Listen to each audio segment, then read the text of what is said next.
it's very easy to make a mess of. And I figured out, okay, there are other people that need this help. I enjoyed it.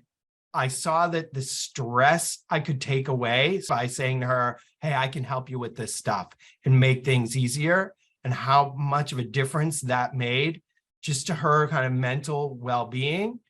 And I said, I want to be able to do this for more people. Hello and welcome to the Attorney Post, where we bring you the inside baseball scoop from top legal experts across the country. I'm your host, Justin West. All right, and we are live. Hello, everybody, and welcome back to the Attorney Post, where we discuss what's going on in various facets of the law with lawyers at the top of their game to help you navigate the ins and outs of the various legal fields and jurisdictions. Because, as I always say, if you don't know your rights, you don't have any. Today, I'm joined with Michael Monteforte of the eponymous law firm that bears his name. Mike, how are you doing today? Hi, good, Justin. Thanks so much for having me. Absolutely. We're going to jump over and take a quick look at your law firm's website here. As always, link in the description below. That's Monteforte Law, Monteforte law.com. Link in the description below. You can also reach them at 978-657-7437. Also, that will be in the link below. Before we get started, we do have a couple of sponsors we're going to jump over and read from. The first one is nationalerc.org. You may have noticed that the world recently went through a pandemic, and many businesses were forced to shut down or reduce their hours and add supply chain interruptions, and ultimately they suffered from reduced revenue in 2020 and 2021. What you may not know is Congress recently passed the CARES Act, which allocated $400 billion in stimulus funds for small businesses that never needs to be paid back. This is not a loan like the PPP or Paycheck Protection Program. This is free money for your business that can be spent in whatever way you think makes the most sense. Right now, nationalerc.org is helping small businesses get the maximum amount of money that they can, and you can calculate and see how much you can get by visiting nationalerc.org. The average small business that they work with gets over $200,000 to invest in their business that, again, never needs to be paid back. The calculation is free, and there's never a fee unless they secure funding for you. That's nationalerc.org. Our second sponsor today is Groove Funnels. If you love spending $5,000 to build a new website and you just look forward to paying $79, $89, or $99 a month to host on a platform that allows you to sell products to your potential clients or customers, then by all means, keep doing whatever it is that you're doing. But if you're like me, you hate that stuff. And that's why I recommend Groove Pages, the all-in-one, all-new website funnel sales platform from internet marketing legend Mike Filsame. Visit theattorneypost.com/groove to sign up for free and build a complete site at no cost. Really, truly, actually free. There's no cost. You can build up to 3 fully functioning websites at theattorneypost.com/groove. They have a huge list of apps for the platform. It'll turn it into a webinar platform, an affiliate platform, or almost anything you can imagine. Again, visit theattorneypost.com/groove to get started today. It's really a Swiss Army knife of a website that replaces almost everything you've ever used out there, from ClickFunnels to Instacart to everything that's out there. That's theattorneypost.com/groove. All right. Well, I am joined with Mike. Hello again, Mike. How you doing? Good, Justin. Thank you so much. Absolutely. Well, Michael, I did a little bit of pre-gaming research on you. Mike is a husband, he's a father, and he's a founder, again, of the eponymous law firm that bears his name, Monteforte Law, link in the description below, where he focuses on helping his clients with all aspects of estate planning and elder law. He graduated magna cum laude from Salem State University in '98 with a degree in criminal justice, and then immediately started Suffolk University, School of Law in Boston. And he was determined to work through that program in 3 years, working nights and weekends and everything else. He graduated in 2001, and apparently took the bar exam, got married all in the same week, and then he was sworn in to the Massachusetts bar in 2002. He's also been admitted to the bar in New York and New Hampshire. He started his own firm in 2006, where he solely honed his expertise, focusing eventually on estate planning and elder law. We're going to get into how he got into that direction down the road. He is a member of the National Academy of Elder Law Attorneys, and he also regularly speaks about issues related to elder care and estate planning. So question number one I always have is, what did I miss? Very little, actually. That's I always laugh when it comes up that I got married and took the bar exam in the same weekend. That was not intentional. All right, when my wife and I got engaged and we booked our wedding 20-something years ago, I had no idea when the bar exam was. Okay, and so when we found out that the bar exam was Wednesday, Thursday, And then we had rehearsal dinner Friday night and wedding Sunday. I almost died, but it was too late to do anything about it, and we couldn't change it. So now it's just a funny story. But at the time, oh my God, I was sweating bullets. That's awesome. So when exactly? Okay, really important question. When's your anniversary? It is July 29th. So we got married in 2001. So we are July 24th, and that would have been 2004. So you got just a couple years on me, but congratulations on crossing that 20-year mark. We're about 2 years away ourselves. So that's awesome. Where I know you're a husband, you're a father, and of course you run a law firm there. Let's talk about the law firm for a couple of minutes. Question number 2 is give me your pitch. If you and I were stuck in an elevator and I was like, Mike, what do you do? What do you do? So we handle estate planning and elder law. Our focus is on the higher net worth client because we deal a lot with estate taxes. In Massachusetts, we've got a very, very low threshold for estate taxes. So it affects a lot more people in Massachusetts than it does in other states. So one of the things that we specialize in is to help people minimize or eliminate the estate taxes that would need to be paid if they passed on, because those amounts come out of the money we're trying to leave our kids. So we tend to focus on a higher net worth client only because they are the ones that are most susceptible to these estate tax issues that we help with. But when we look at the elder law field and trying to protect assets from things like long-term care, there we're much more middle class focused because we're dealing with hardworking people that have worked all their lives, paid taxes, maybe paid off their homes, and they are desperately afraid of losing their homes to a long-term care facility, a nursing home, Medicaid, and they don't know what to do. It's a very difficult field to navigate, and we specialize in helping that group protect their home, protect their other assets, and plan ahead for long-term care so that long-term care doesn't end up costing them, their life savings that they've spent, their lifetime acquiring. So that's what we do. Gotcha. Yeah, my back in July of this year, actually, my mother passed away, so we all of a sudden fell into having to do all of this stuff. And I think she had a will from like 2002 that she and her husband had duplicate copies of. He passed away the year before.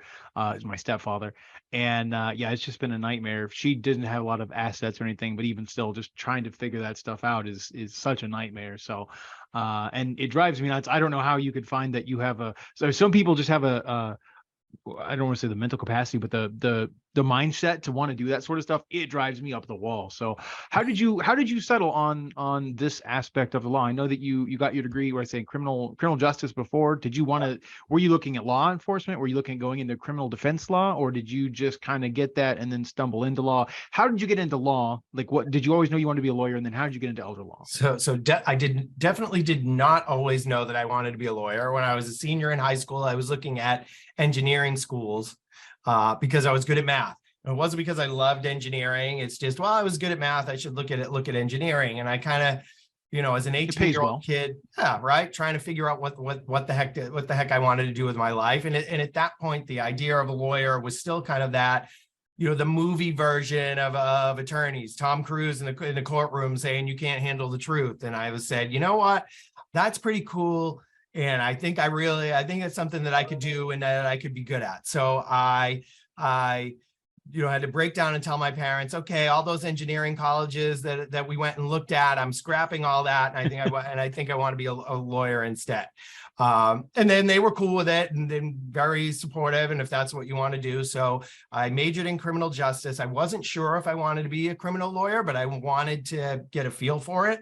Mm-hmm. And that criminal justice curriculum in college taught me that I absolutely did not want to be a criminal lawyer. Okay. And one of the things I tell my kids is that, almost as important as knowing what you do want to do is figuring out what you don't want to do, that process of elimination. I learned that very early on. So that criminal justice degree, I feel was so valuable to me, even though I don't practice criminal work, because I learned that I wanted nothing to do with that. So I knew I didn't want to do that. I went to law school. I got a job at a small general practice firm while I was in school. I was a legal assistant. That firm did a little bit of everything. They asked me to stay on when I graduated. I took a lot of estate planning classes in law school, which I always found to be interesting. And the firm that I worked for did some of that, but they did a little of everything. And so while I was learning and trying to figure out not just only how to be a lawyer, but how a law firm runs and how it works and that sort of thing, I'm watching this small firm and how they operate as a general practice. When I got to the point where I said, okay, I think I could do that.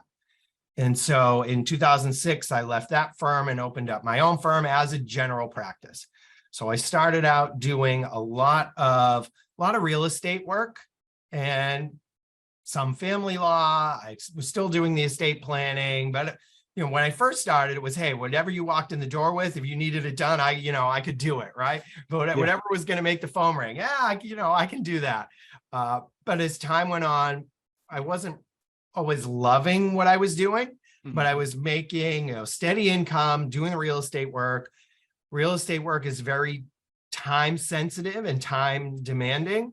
So I'd be getting a call at 6 p.m. on Christmas Eve from a real estate broker about some, issue with a closing that's supposed to be the next week. And as I was driving my wife bananas, had 2 babies at the time, and, we're on vacation on the beach and I'm on the phone. And so I was trying to figure out, okay, I don't love what I'm doing, but I'm making steady income. I'm married. I have 2 young kids. If I were to try and eliminate this and do something else and try and focus a little bit more on the estate planning work, which I enjoy, am I going to be able to make a living that way? And while I was trying to make that decision, the decision was kind of made for me, because what happened in my family is that my grandfather got sick. He was starting to show signs of dementia, to the point where he and my grandmother decided that they needed to move to an assisted living facility. They were going to sell their home because my grandfather needed more care than what my grandmother could provide. And I'm the only lawyer in the family, so I had my mom and my aunts and uncles and cousins and everybody looking at me and saying, Mike, what can we do? Do they have to spend all the money that they've acquired over their entire lives on their long-term care, or is there anything we can do to protect it? And so my answer at that time was, I have no idea, because I was doing the estate planning stuff, right? But not really the elder care part of it, which is really its own niche, its own world. And I said, okay, I need to help my grandparents. I need to help my family.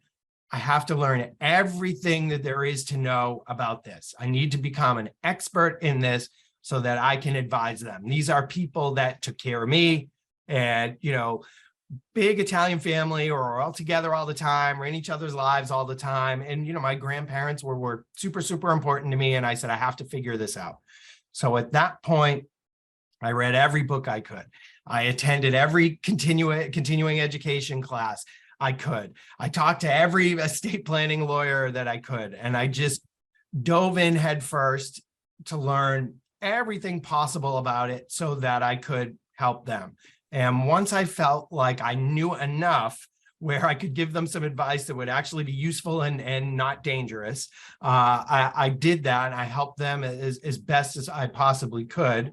And I realized at the time that there were a lot of people who were in this same position, the position where my grandparents were hardworking people. My grandmother was a waitress. My grandfather was a custodian of the Everett school system outside of Boston.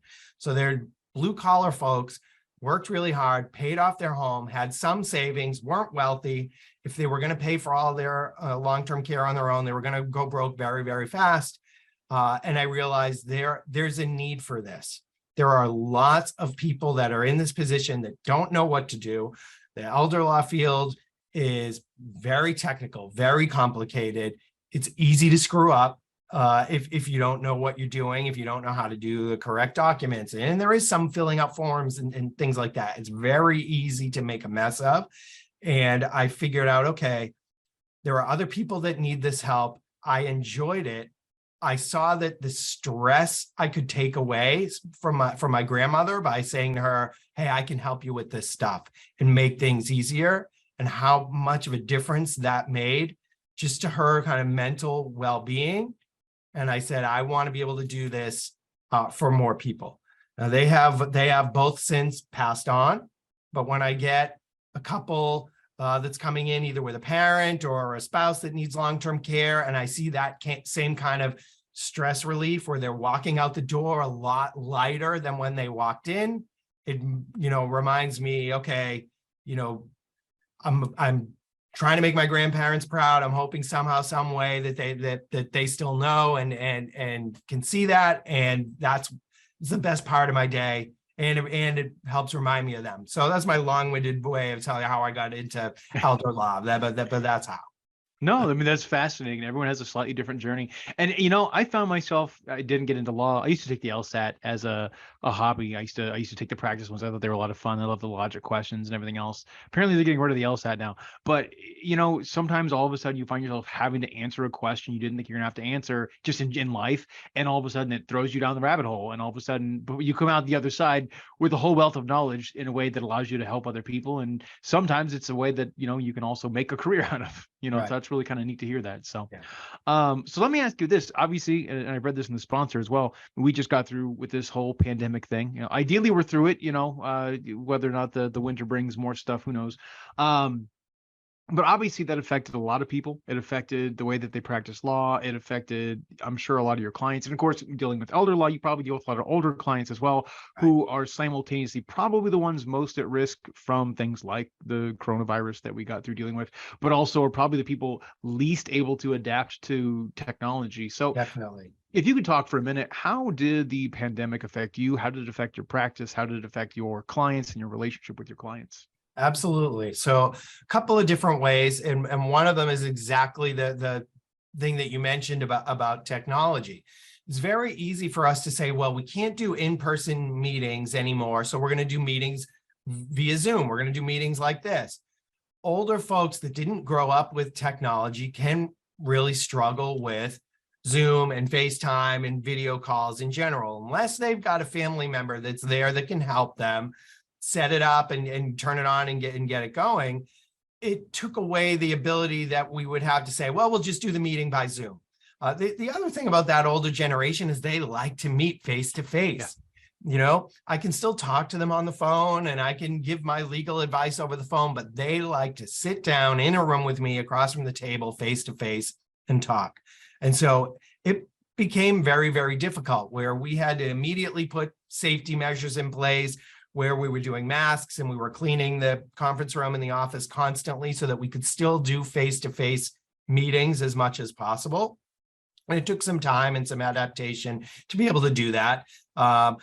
Folks that do have either a child or a grandchild or someone else in their life that could set up, a Zoom call and do it by video, we did that, but some of these people, it just was impossible. And so we had to figure out a way to do face-to-face meetings. Also, many of the nursing homes went on lockdown, and that's where our clients live. So it became very, very hard to do meetings and sign documents because we couldn't go in. And so we had to adapt there as well. We had a temporary reprieve in the law that allowed us to do some video notarizing.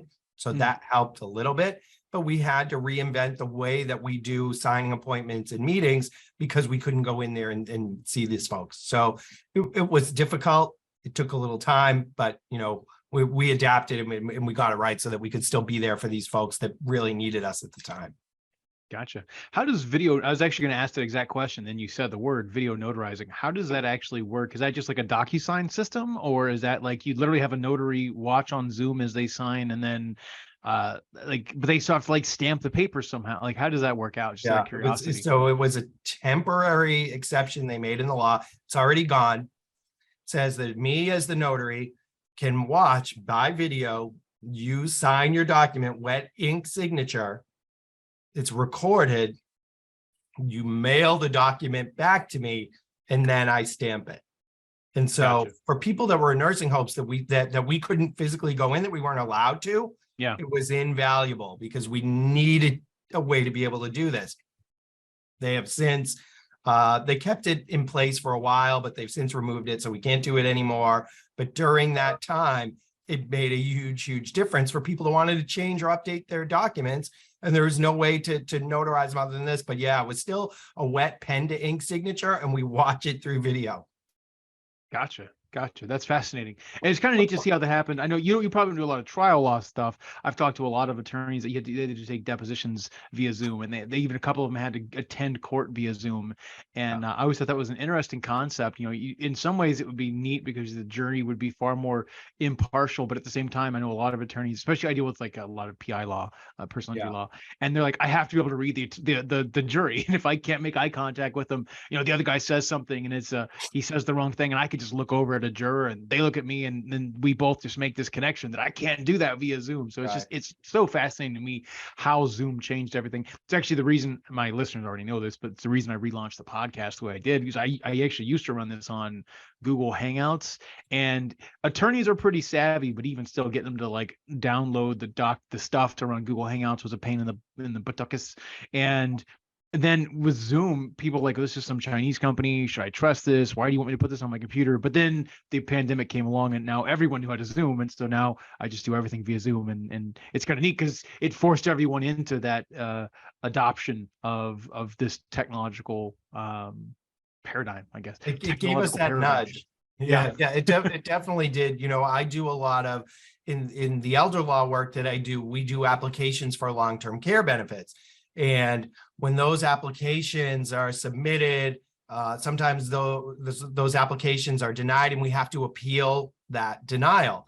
And those appeals used to be in person. So instead of a judge, you're talking to an appeals officer, but it's the same thing. It's a court type of setting where we've got a decision maker who's the appeals officer, and I have to make an argument, and then Medicaid has to make their argument, and the appeals officer has to decide.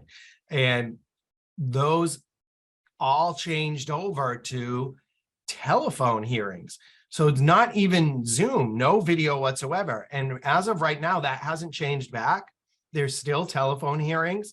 I had to do one last week, and it's actually a conference call. So I'm on the call, Medicaid is on the call, the hearing officer is on the call. I can see no one.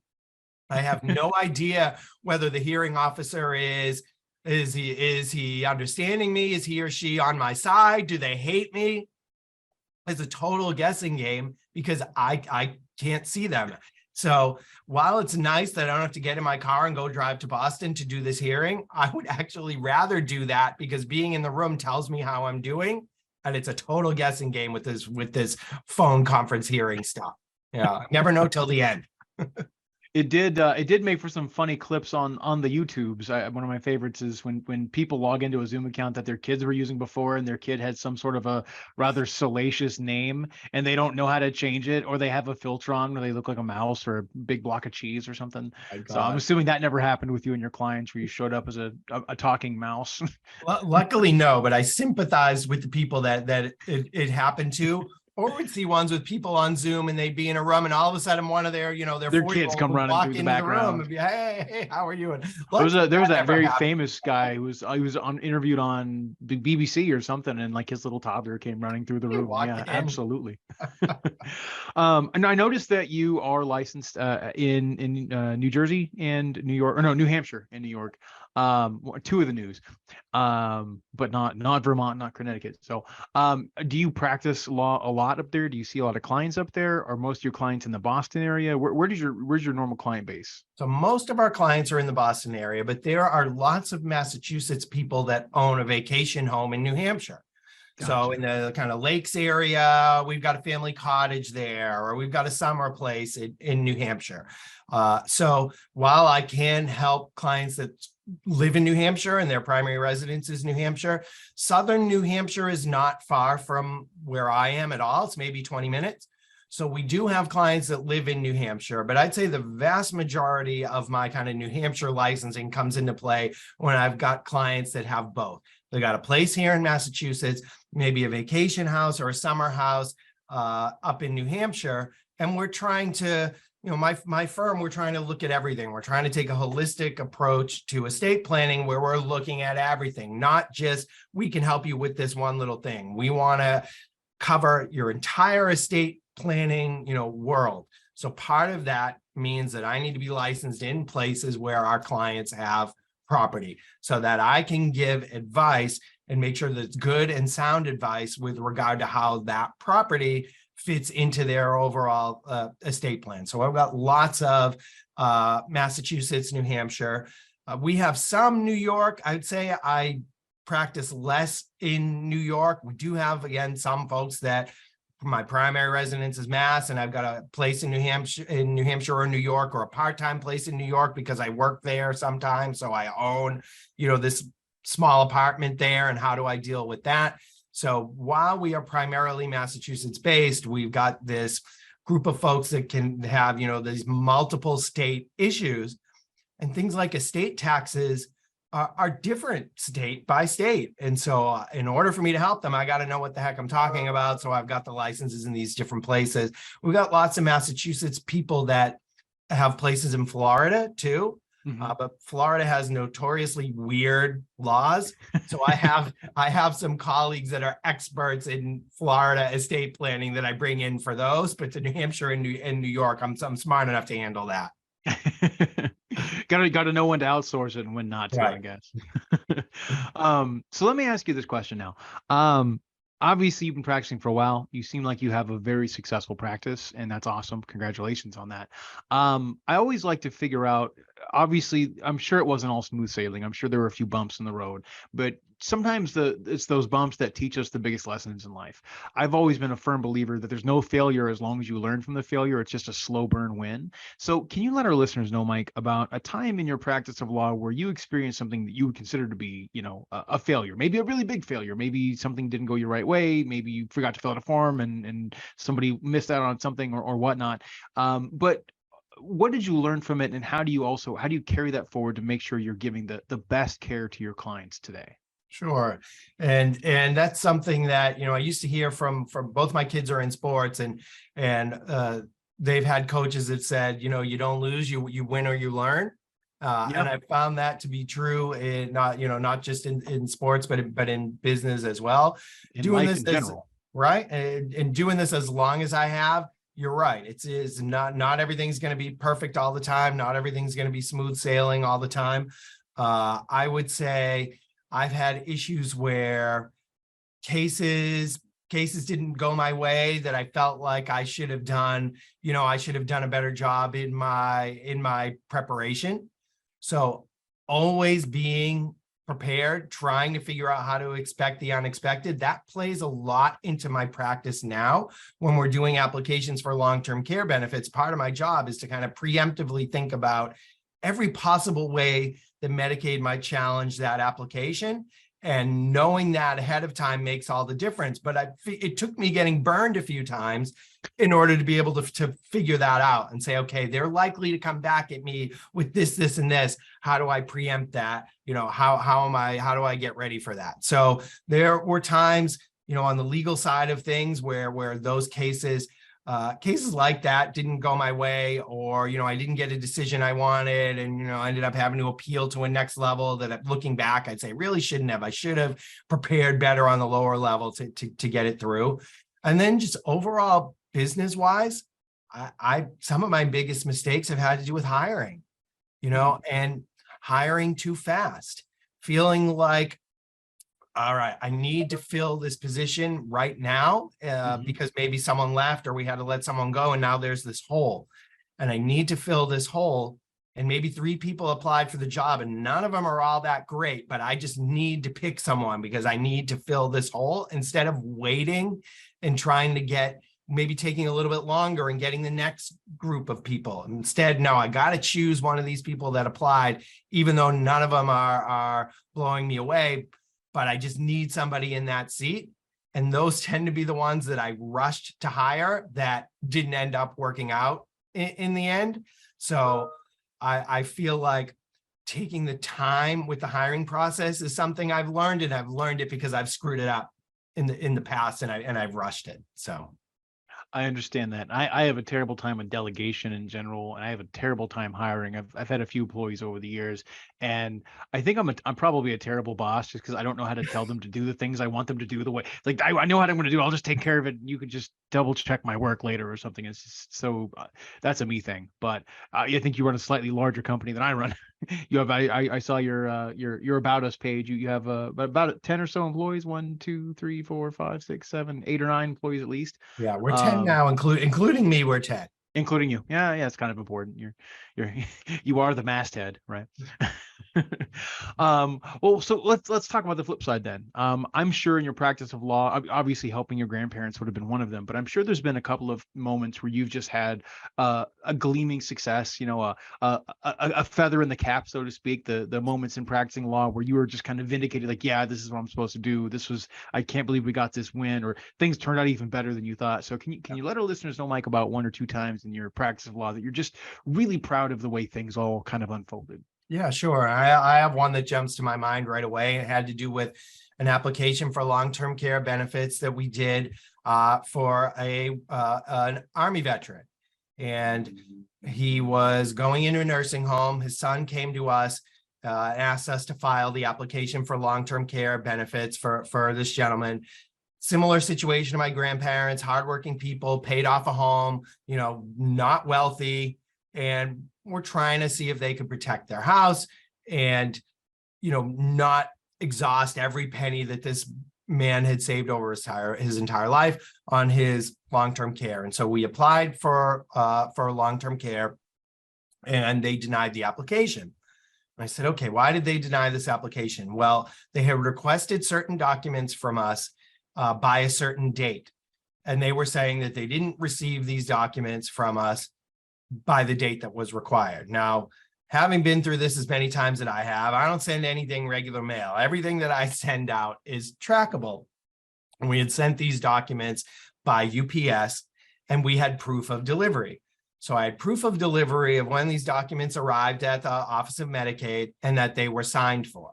And so I presented that as my evidence.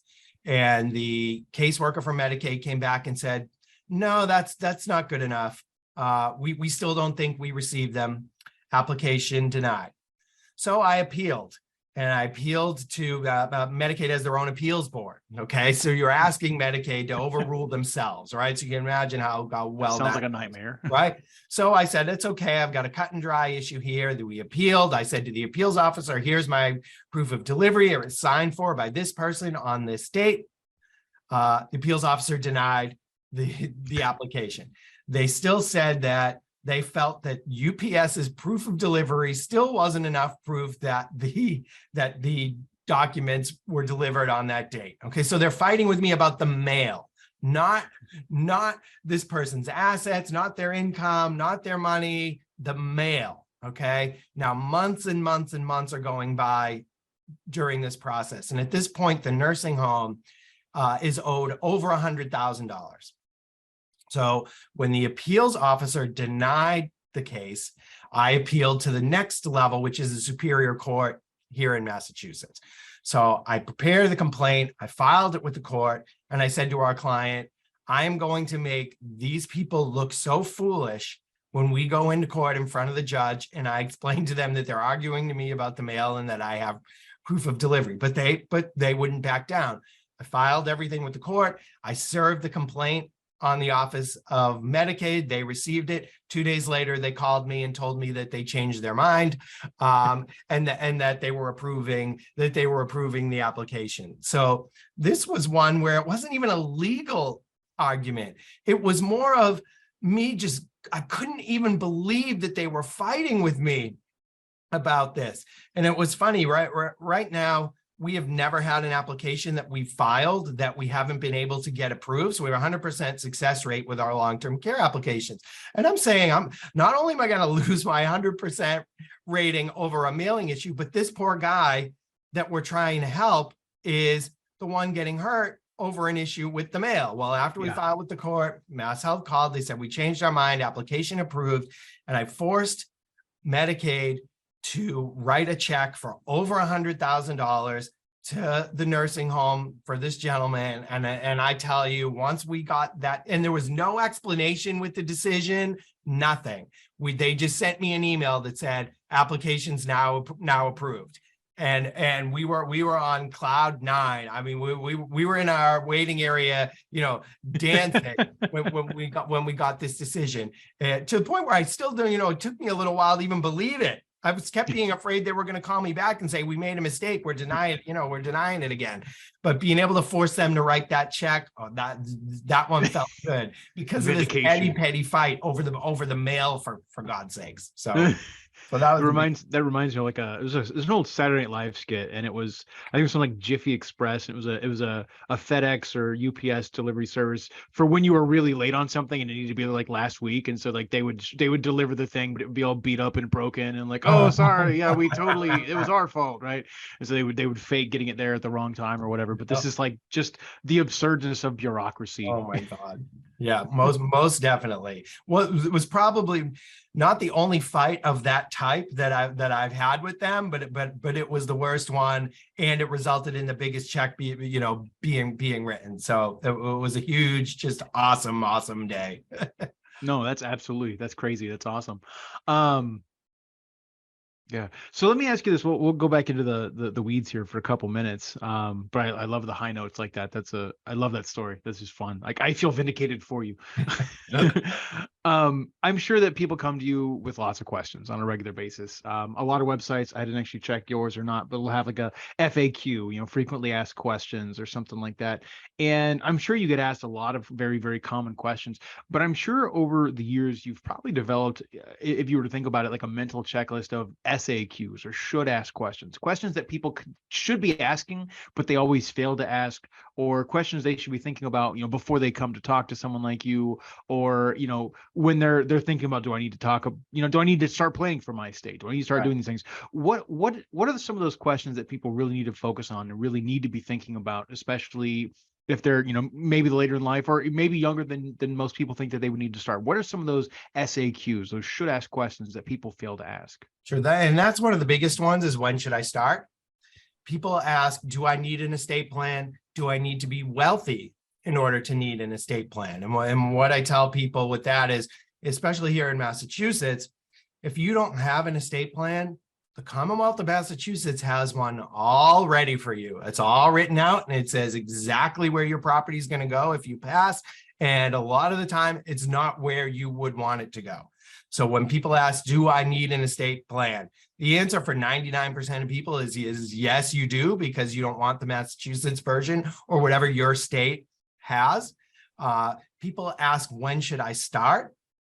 When it comes to especially the elder law planning side, the earlier we start, the better, because many of the techniques and tools that we use take years in order for certain asset protection to come into play.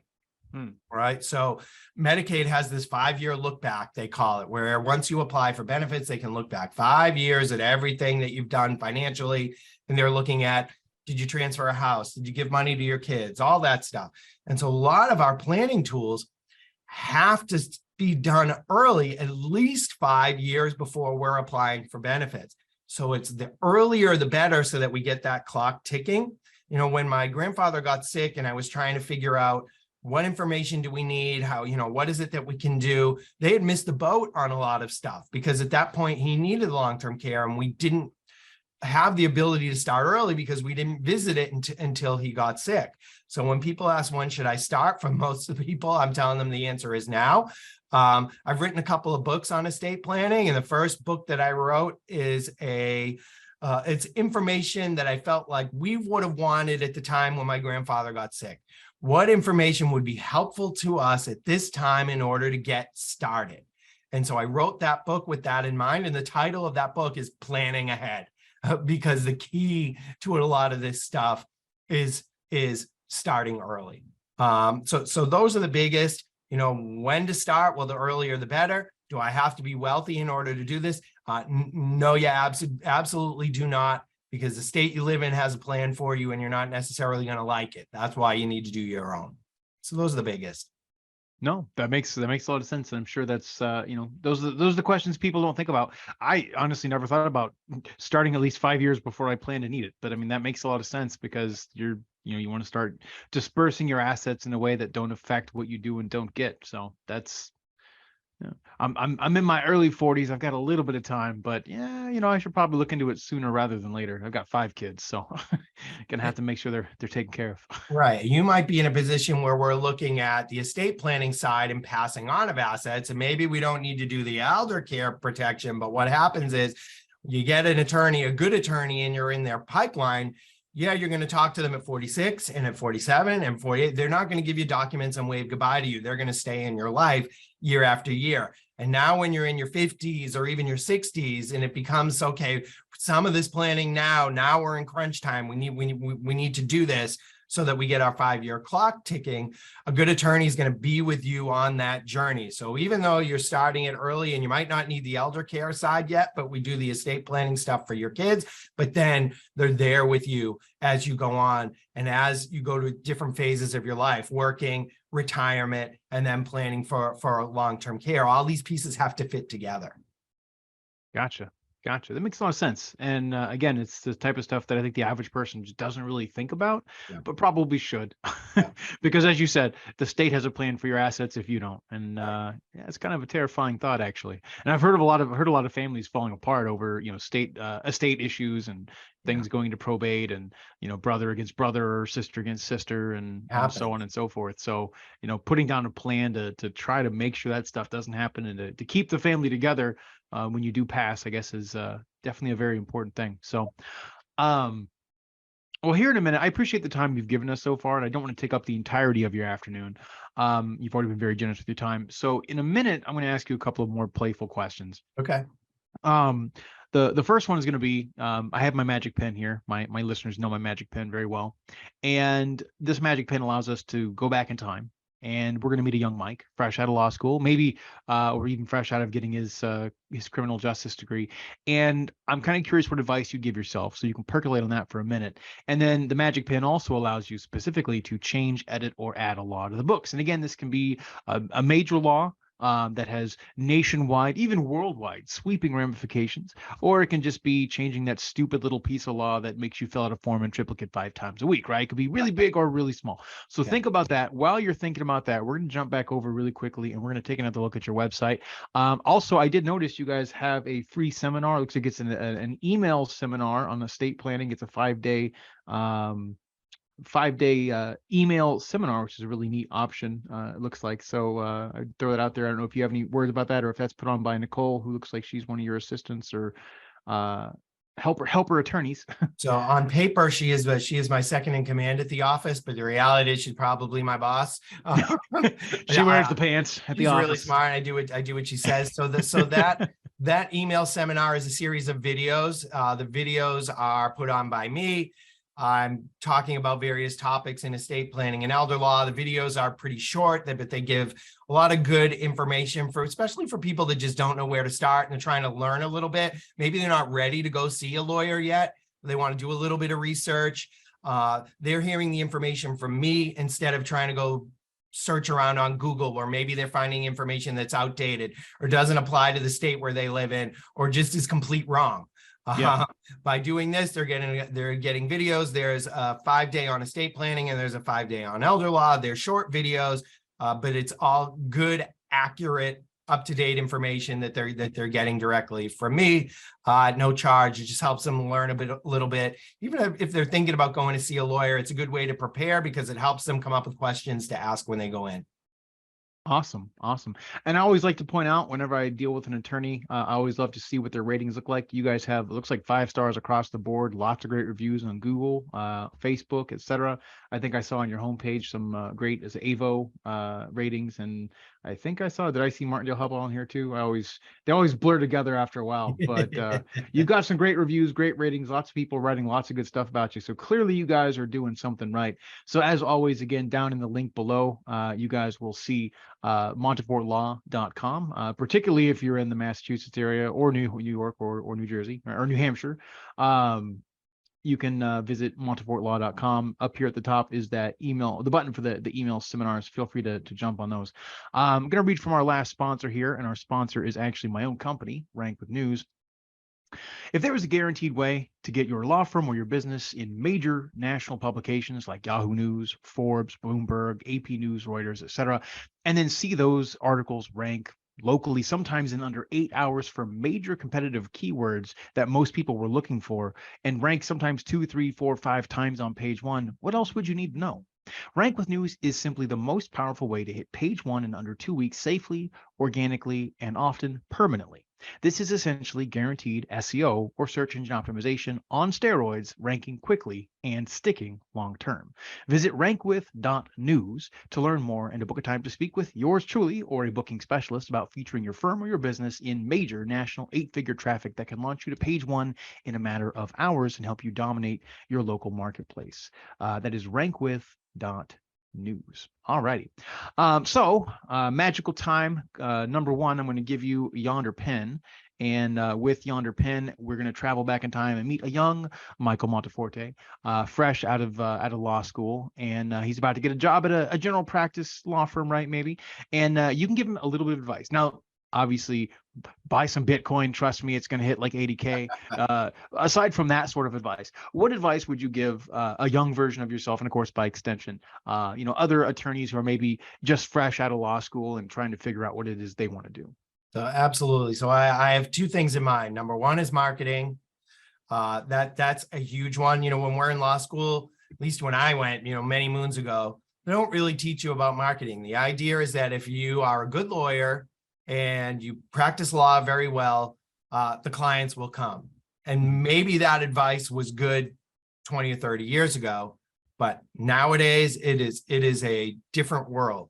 And I look at it as, hey, we have a duty to be out there. If we are the best firm that can help someone with a particular issue, we have a duty to make sure that those people know about us. And I wish that I had put a focus on marketing much, much sooner than I did, because it made all the difference in running my own firm. Okay. If no one knows you exist, you could be the best lawyer in the world, but you're not going to have any clients. You need to be able to get out there, whether it's digital marketing, print marketing, both, and let people know what you have to offer them. If you don't, no one's going to be able to find you, and you're going to be sitting in an office by yourself with the phone not ringing. And I know, because I did that.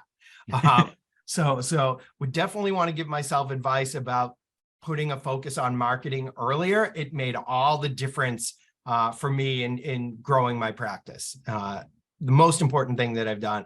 The other thing that I think I would tell myself back then was to really focus and try and come up with some core values. We have core values here at my firm, and we use those core values when we're making decisions about hiring, firing, business opportunities, practice areas, anything that we want to do business-wise. We look at our core values and figure out if making that decision would be a fit for us. And it's something that we've created in the last couple of years that I feel like if I had done way, way long ago when I was first starting out, and I applied that to decisions I was making, I would have made better decisions. So that's the advice for young Mike, for sure. It's good advice, and I like it. And of course, I'm a marketer by trade, so I really like the first advice a lot. I'm gonna have to clip that and put it on my website later. But no, it's good. So, question number 2, magical pen. I'm going to hand it to you right now, right here through the Zoom. It's amazing the way it works, but it's a magical pen, so don't ask questions. You can change any law in the books. Again, this can be a major law. This can be a minor law. You have the pen, Mike. What are you going to change? Oh yeah, I'm thinking big here and then swinging for the fences. So when it comes to elder care, Medicaid planning that I do now, they've got this 5-year look back, and that 5-year look back creates mountains of problems for people because they didn't start their planning early enough. So when someone comes in and sees me early, there's lots of things we can do. If someone waits too long to come in and see me, and someone maybe needs long-term care right away, our options are very, very limited because of this 5-year look back. And I tell them, geez, you needed to come see me 5 years ago. If I could erase a rule from the books, it would be that 5-year look back, so that people that just didn't know any better and didn't do any planning and come to see me because mom or dad got sick and needs to go in a nursing home right away, we would have the same options as the people that planned ahead and came in 5 years ago. So it's an easy one for me. 5-year look back, goodbye. I'm erasing that thing. That's a good one. For those of you listening, as a reminder, this is a hypothetical experiment. Unfortunately, that law still stands, so you need to talk to Michael now, rather than in 5 years when you're needing to, get past this law that didn't actually get erased. It's only hypothetical, unfortunately. So, well, Michael, thank you very much for taking the time to meet with me today and sharing some thoughts with our listeners. I always like to give my guests the last word. Do you have any final words of advice that you'd like to offer our listeners? Yeah, definitely. And thank you, Justin, for having me. I appreciate it so much. Thanks for having me on. Because we were not able to really go back and erase that 5-year look back like I wish we could, the key for my line of work and the best advice I can give people is plan ahead, plan early, plan before you think you need it. That's the key. Bar none, best advice I could give, plan before you're ready to plan. That's the time. But nobody likes to plan. That's the problem. Oh, I know. I don't wanna. Well, Michael, thank you very much for taking the time to meet with me again. I've been talking with attorney Michael Monteforte of the eponymous Monteforte Law PC. Montefortelaw.com is his website. Link in the description down below. If you have any questions, give them a call. Do they get is there a free consultation or they pick up the phone at least initially? You don't start charging the moment they at least call you. So what does that process look like for people to get a hold of you? Sure. They call on the phone and they do a consult with my client relationship manager. She's trying to figure out what their issues are, whether we're a fit, whether there's some way that we can help them. And she walks them through the process, collects information to determine what we can do, what type of work we can do, whether we're a fit, whether we can be a benefit to them.